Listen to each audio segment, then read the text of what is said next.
Break के बाद आपका स्वागत है। बड़ी खबर का रुख करते हैं बीकानेर से। इस वक्त की बड़ी खबर है, दरअसल एसआई भर्ती परीक्षा से जुड़ी लक्ष्मण राघव की रिपोर्ट। एसआई भर्ती परीक्षा में नकल गिरोह का पर्दाफाश किया गया है। एसओजी के इनपुट पर बीकानेर पुलिस का बड़ा खुलासा।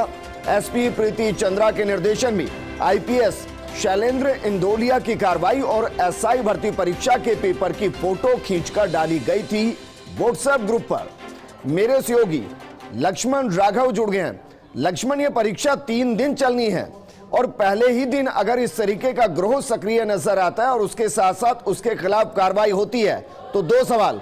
पहला तो ये कि ये गिरोह कहां-कहां सक्रिय हो सकता है, और दूसरा ये माने कि पुलिस काफी एक्टिव पहले ही दिन हरकत में आते हुए इनको पकड़ लिया।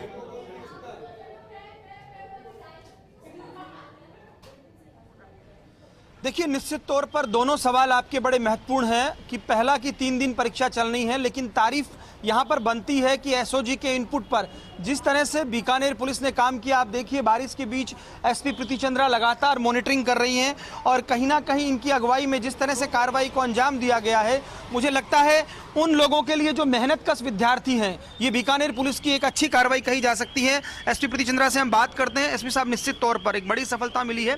एसओजी का भले ही इनपुट हो, लेकिन आपने जिस तरह जाल बिछाया, क्या कहेंगे, अभी तक का अपडेट क्या है? क्योंकि 2 दिन और एग्जाम होना है। वो छात्र जो मेहनतकश है, क्या निकल कर आया पुलिस के पास? देखिए, पूरा ये ऑपरेशन एडीजी साहब एटीएस एसओजी के डायरेक्शन में हुआ है और टोटल 10 लोगों को इसमें अब तक हमने राउंड अप किया है। ये 10 लोग एक गैंग के रूप में काम कर रहे थे, जिसमें एक स्कूल के प्रिंसिपल से लेकर के पेपर सॉल्व करने वाले लड़के तक बैठे हुए थे और ये आगे पेपर सॉल्व करके आगे बता रहे थे। अब ये आगे कहाँ कहाँ बता रहे थे, ये जांच का विषय है। जो आगे आने वाले जो अब इसमें इन्वेस्टिगेशन होगी उसमें ये क्लियर होगा। जो जानकारी आ रही है उसमें एक कोचिंग संचालक बताया जा रहा है, एक स्कूल का प्रिंसिपल है, जो आप ही ने हमसे साझा किया है या जो पुलिस के इनपुट से दूसरे उन्होंने साझा किया है। तो मैम, क्या लगता है आप लोगों की जो कार्रवाई हुई है, ये पेपर बहुत नहीं फैल पाया, उससे पहले आप लोगों ने पकड़ लिया ये माने, और अभी तक की जो जांच हुई है, आपके जो दूसरी टीम वहां पर है, उसका क्या अपडेट आप तक आया है? देखिए, ये इनपुट हमको सुबह अर्ली मॉर्निंग ही मिल गया था। तो पहली पारी का पेपर शुरू हुआ था। जैसे आप देख रहे हैं कि हमारे हर जगह सेंटर्स पे अच्छा जाब्ता है और विजिलेंस की टीम्स लगातार कार्रवाई कर रही थी, लगी हुई थी, राउंड पे थी। तो ऐसा तो नहीं लग रहा है कि इन्होंने बहुत ज़्यादा कहीं इसका किसी को फ़ायदा पहुँचा दिया हो। लेकिन हाँ, मे भी अगर आज ये पूरी गैंग नहीं राउंड अप हो पाती तो आज ये अपना जाल बिछाते और कल परसों तक जो अभ्यर्थी थे उनमें ज़रूर कई लोगों को ये फ़ायदा इसमें पहुँचाते। लेकिन प्रारंभिक उसमें ये सुबह जब ये पेपर स्टार्ट हुआ 10 बजे और हमें ये सूचना मिली, उसके बाद हमने घंटे भर बाद ही इनको राउंड अप कर लिया था और ये लास्ट कड़ी तक पहुंचते पहुंचते हमें शाम को 5-5:30 बज गए। एक और सवाल अगर मुमकिन है तो उनसे पूछिए, क्योंकि कर लिया गया तो इनके जो पेपर लीक हुआ ताकि तुरंत उसको सोल्व किया जा सके। इसका मतलब ये कि जो परीक्षा देने पहुंचे हैं मोबाइल का इस्तेमाल कर रहे हैं, उन्होंने फोटो खींच के व्हाट्सएप पे डाला होगा, उसके बाद पेपर सोल्व हुआ होगा।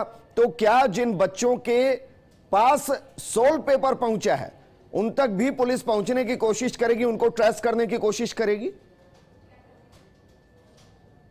कहीं मिला हुआ था क्योंकि फोटो वहीं से गई, तो क्या वो पुलिस के हत्थे चढ़ गया है? उससे जो पूछताछ हुई है उस पर क्या निकल कर आ रहा है? क्योंकि कहीं ना कहीं देखिए, ये सवाल ना खड़ा हो कि और कहीं भी ये गया हो पेपर। स्कूल के प्रिंसिपल ने ये पेपर जिस बंदे को अवेलेबल कराया, जिस कोचिंग सेंटर वाले मैट्रिक्स वाले को, उस बंदे को भी हमने राउंड अप कर लिया है और उसके मोबाइल में भी हमें ये पेपर की जो फ़ोटो खींची वो बरामद हो गई है।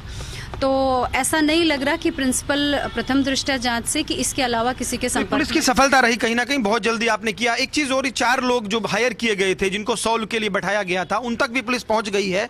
तो वो कौन लोग थे? थोड़ी सी जानकारी साझा हो जाए ताकि सब लोग सावधानी बरते, चौकन्ने रहें, ऐसे हथकंडे ना अपनाएं। आप अपील भी कीजिए। ये 5 लोग थे जो पेपर सॉल्व कर रहे थे बैठ करके, और इसको ये सारे पढ़े लिखे लोग हैं, पहले एग्जाम्स में बैठ चुके हैं और कुछ एग्जाम्स पास कर चुके हैं, किसी लेवल पे अटक गए हैं, तो कहीं फेलियर भी इनका रहा है। तो कुल मिला के मैसेज ये देना चाहूँगी कि देखिए, शॉर्टकट्स कभी सक्सेसफुल नहीं होते हैं। तो अभ्यर्थी जो तैयारी कर रहे हैं अपनी मेहनत पे भरोसा करें। कहीं ऐसा ना हो कि मेहनत भी कर ली और ऐसे तरीकों में फंस के की गई मेहनत भी बर्बाद हो गई। बिल्कुल ठीक है, शॉर्टकट कभी कामयाब नहीं होते। स्कूल का नाम और प्रिंसिपल के नाम वाम आए हैं कुछ अभी तक? स्कूल ये राम सहाय स्कूल है, एक जो नया शहर थाने एरिया में पड़ती है। प्रिंसिपल हैं दिनेश राठौड़ इनका नाम है। अभी इनको राउंड अप किया है, पूछताछ इनसे जारी है। चलिए, बहुत शुक्रिया प्रीति चंद्रा जी। तो देखिए, एसपी प्रीति चंद्रा निश्चित तौर पर सतर्क, सजग, स्ट्रिक्ट मानी जाती हैं और ये निश्चित तौर पर एक ऐसी कार्रवाई है जो बेरोजगार युवाओं के एक तरह से सपनों को जो खराब कर रही थी।